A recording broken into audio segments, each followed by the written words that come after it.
খাদান থেকে একটা পোস্টার ছাড়া হয়েছে, নায়িকার পোস্টার, মানে ইধিকা পল।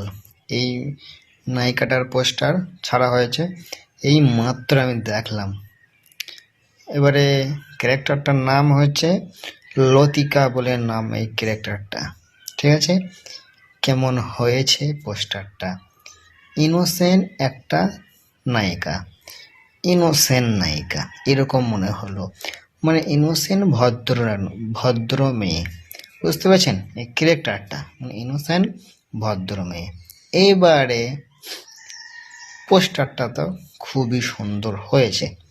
আর এই নায়িকাটা প্রিয়তমা থেকে, প্রিয়তমা যে মুভিটা ছিল শাকিব খানের, ওই মুভি থেকেই পরিচিতি লাভ করেছে।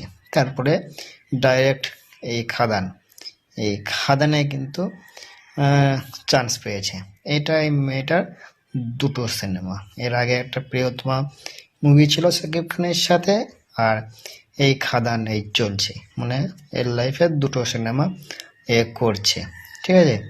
তো যাই হোক, পোস্টারটা কিন্তু খুব সুন্দর হয়েছে, খারাপ কিন্তু পোস্টার হয়নি, খুবই ভালো লেগেছে পোস্টারটা আমাকে।